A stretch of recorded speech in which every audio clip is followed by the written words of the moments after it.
Jaganmohan Reddy medical కాలేజీలు కట్టిండా? ఎక్కడ కట్టిండు? ఎప్పుడు కట్టిండు? ఒక్క మెడికల్ కాలేజ్ కూడా కట్టలేదు.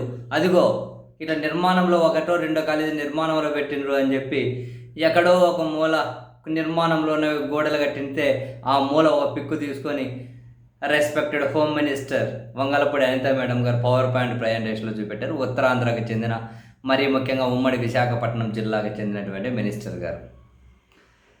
స్పీకర్ స్థానంలో ఉన్నటువంటి రెస్పెక్టెడ్ అయ్యన్న పాత్రుడు గారు నర్సీపట్నంలో మెడికల్ కాలేజ్ ఉందా?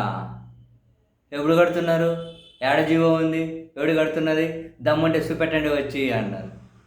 సీన్ కట్ చేసే జగన్మోహన్ రెడ్డి గారు ఈరోజు నర్సీపట్నం మెడికల్ కాలేజ్ దగ్గరికి వెళ్ళి ఇదిగో జీవో, అదిగో మెడికల్ కాలేజీ నిర్మాణం. ఈ ఉత్తరాంధ్రలో 1923లో బ్రిటిష్ వాడు ఒకటి కడితే బ్రిటిష్ వాళ్ళు తర్వాత మొత్తం ఉత్తరాంధ్ర కలిపి తర్వాత రాజశేఖర రెడ్డి గారు ముఖ్యమంత్రి అయ్యేంత వరకు ఎక్కడే కూడా ప్రభుత్వ మెడికల్ కాలేజ్ ఆసుపత్రి గురించి ఎక్కడే లేదు. శ్రీకాకుళంలో రిమ్స్ తెచ్చారు. రిమ్స్ తర్వాత మేము అధికారంలోకి వచ్చిన తర్వాత అదిగో విజయనగరంలో మెడికల్ కాలేజ్ స్టార్ట్ అయిపోయింది. అదిగో పాడేరులో మెడికల్ కాలేజ్ స్టార్ట్ అయిపోయింది. పార్వతీపురంలో మెడికల్ కాలేజ్ 80% అయిపోయింది. నర్సీపట్నంలో ఇదిగో మెడికల్ కాలేజ్ సుమారుగా ఎంత అయిందో చూడండి అని జగన్మోహన్ రెడ్డి గారి ఆధారాలతో బయటపెట్టిన తర్వాత స్పీకర్ స్థానంలో ఉన్న వ్యక్తి ఇంత ఓపెన్గా అబద్ధాలు చెప్పొచ్చా? హోంశాఖ మంత్రిగా ఉన్న వ్యక్తి ఇంత ఓపెన్గా అబద్ధాలు చెప్పొచ్చా అనే చర్చ రాష్ట్ర వ్యాప్తంగా మరింతగా పెరిగింది.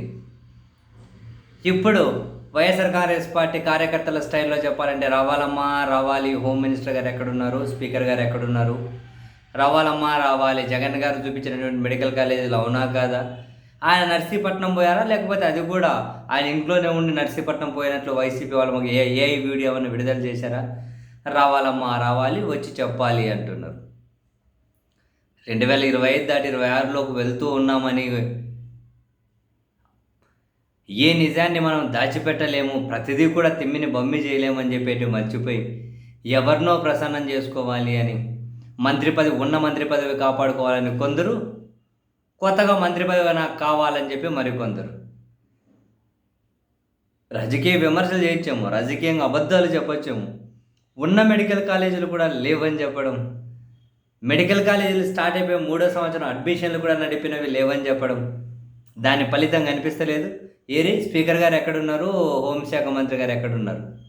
కనీసం రోజు వాళ్ళ అఫీషియల్ ట్విట్టర్ హ్యాండిల్లో అయినా ఒక పొలిటికల్ పోస్ట్ అయినా వేసుకుంటుంది. పాపం ఈరోజు అక్కడగానే ఏమీ చప్పుడు చేస్తలేరు. అక్కడగానే చప్పుడు చేస్తలేరు, సైలెంట్ ఉండిపోయారు. పైపెచ్చి మళ్ళీ ప్రభుత్వాన్ని మరింత ఇరికించేశారు పూర్తిగా. క్లియర్గా చెప్పారు జగన్, అమరావతిలో 2 లక్షల కోట్లు ఖర్చు పెడతామంటున్నారు. మరి ఇంకా ఈ మెడికల్ కాలేజీలు 1000 కోట్లు పెట్టలేరా సంవత్సరానికి? పెట్టలేరా? ఇన్ని మెడికల్ కాలేజీలు, టీచింగ్ ఆసుపత్రులు రెడీ అవుతాయి, లక్షల మంది, కోట్ల మందికి ప్రజలకు మేలు జరుగుతుంది. మీ నిర్ణయం ఎప్పటికైనా మార్చుకోండి మనిషి అన్న వాళ్ళైతే అని చెప్పి ఆయన సూటిగానే విమర్శ చేశారు. ఇప్పుడు రమ్మనండి స్పీకర్ గారిని మీడియా సమావేశం పెట్టి జగన్ గారి ప్రెస్ మీట్కి same counter as it is. ఆయన ఏం మాట్లాడంటే పాయింట్ టు పాయింట్ స్పీకర్ గారు కౌంటర్ ఇవ్వాలి. హోంశాఖ మంత్రి గారు బాగా మాట్లాడతారని చెప్పి ఏది కుదిరితే మాట్లాడడం కాదు మేడం. ఆయన మాట్లాడే దానికి పక్కనే కదా, మీ పక్కనే కదా, మీరు పాయింట్ టు పాయింట్ కౌంటర్ ఇవ్వండి. ఏది ఎక్కడ అంత ప్రెస్టీజియస్ పొజిషన్స్ని హోల్డ్ చేసుకుంటూ దేన్ని ఆశించి అట్లా మిస్లీడ్ చేస్తారు?